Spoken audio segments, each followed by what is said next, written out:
on, guys? JSGC here, and we are here for our first Manchester City preview of the 2023-2024 season. Man City had tremendous success last season, winning the treble, set us up really well, and it means, because we're the Premier League champions, we go in to the Community Shield. Now, we normally would face the FA Cup winners, however, we won the treble. Man City also the champions of the FA Cup. So it drops down to the runner-up in the Premier League who we will face, which will be Arsenal. 100%, if I was Manchester City, we played last year at the King Power Stadium against Liverpool. We had our trophy, the Premier League trophy, in front of us. Liverpool in front of them had the FA Cup. 100% in front of Arsenal, just to flex. I would have all three trophies. Premier League, FA Cup, Champions League. I'd have all three on show to showcase who we are, what we stand for, what we have achieved, and what we're striving towards, and that is trying to win the Community Shield here against Arsenal. Going to be an entertaining game, I am sure, taking place at Wembley on Sunday. At 4 PM match is taking place, BST. I'll give my thoughts more about this game. I will give my thoughts about the boycott that Manchester City fans were doing, which Man City have ended up selling out their end. We'll dig a little bit deeper into that in just one moment. Trying to say, if you are new around here and you are enjoying the content, please do subscribe. Please leave a thumbs up as well. 100 likes is the aim, and do let me know your thoughts in the comments below, including your score and team prediction for this game. Also, don't forget as well, social media links there in the description too, if you want to go and follow me on my Twitter and Instagram. So we're just going to dive right in to this video. We're going to start off first by speaking about our opponents. Arsenal pushed us hard last season for the Premier League trophy, ended up falling off right towards the end, of Manchester City ended up winning the Premier League with a couple of games to spare. Arsenal now looking to try and build on that, try and get themselves a trophy here with the Community Shield, and in my opinion, trying to start the season off right. And it's the same from the City point of view as well. Man City have the chance here to be able to win everything within a calendar year for themselves here, and the Community Shield has to be on the agenda here for Manchester City. We could hold every single trophy. We could win the Community Shield, we could win the European Super Cup, we could go on to win the Club World Cup, and if we end up winning the League Cup as well, at that point, at the end of February into early March, Manchester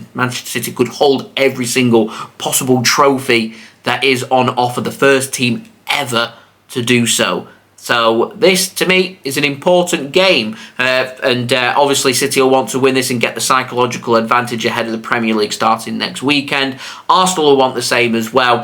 Should be a good, entertaining game, I am sure. Now, let's just digest that 4 PM kickoff, because I think that's absolutely mental, taking place on August 6th, 2023, Wembley, 4 PM on a Sunday. It's a working day the next day. I cannot believe that. And I can understand why it's taking place at Wembley. They're paying for Wembley. They want every single competition for finals. Trust me, if they could, they would, and have every single game at Wembley to be able to make enough money out of that game. And I get that it's at the National Stadium. I get that it's a day out in what should be nice-ish weather. We're not having the greatest of summers here in the UK right now. But to me, it should be fair. It always should be fair. And the Wembley Stadium should only be used for me if it is a cup final, if it is a big occasion, to keep Wembley prestigious, to keep it as them big game. Because Man City, whilst we're having loads of success and it's great, we end up going down to Wembley 2, 3, sometimes 4 times in a season.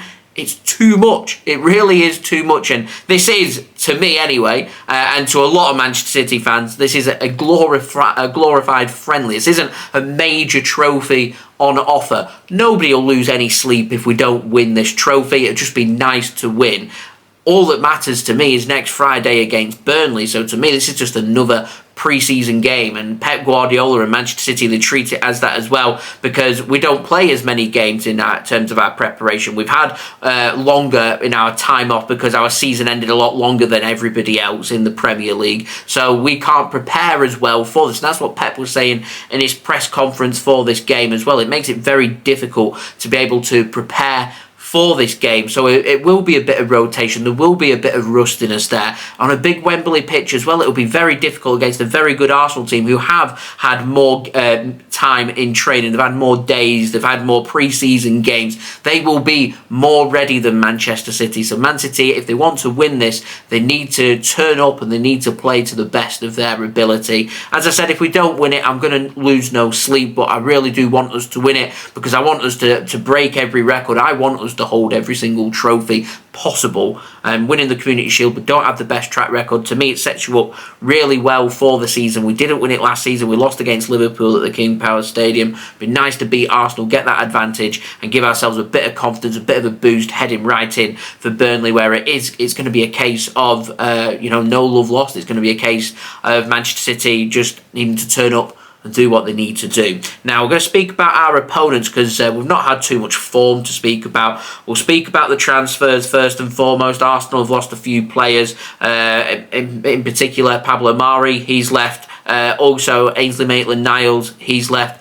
No real great losses here for Arsenal, but the big loss that they've had this summer has come in the form of Granit Xhaka. They've replaced him with Declan Rice, spending £105 million, bringing him in from West Ham. They've also added Timber as well from Ajax, and they've added Kai Havertz, another decent signing from Chelsea. So Arsenal really added a bit of quality and a bit of depth to their team as well. So it'll be really interesting to see how they do in the Premier League. We're expecting big things from Arsenal, expecting another Champions League top four finish for them. They're going to push and go one further with the Premier League. How prepared are they? Can they get that psychological advantage over City? We beat Arsenal twice last season in the Premier League. In the cup competitions where we faced Arsenal, we beat them as well. So Arsenal will want some kind of advantage over Manchester City because otherwise it does become psychological. Now, just having a look at their pre-season matches that Arsenal have played against Nuremberg, drew 1-1. They've faced an MLS All-Stars, which they won 5-0. They faced Manchester United, which they lost 2-0. They faced Barcelona, which they won 5-3. And in their last game, they drew 1-1 against Monaco. So they've played 5 pre-season games compared with Manchester City's 3. So Arsenal are more prepared for this game heading into this one, whereas you compare that with Manchester City in the 3 games that we have faced so far. We started it off against Yokohama F. Marinos, winning by 5-3. We were trailing by 2 goals in that game as well. A hard-fought victory against Bayern Munich 2-1 as well in Japan before we followed that up with a match in South Korea where we lost against Atletico Madrid in what was a very hard-fought, nitty-gritty, rough tackling, roughed-up match against Atletico in particular in that second half, and we ended up losing that game. So it would have been nice to have won that game and had great prep going into that game, but it is what it is, and that really is kind of it because there's nothing else really to dig into. There's nothing else for me to look at, to go forward with.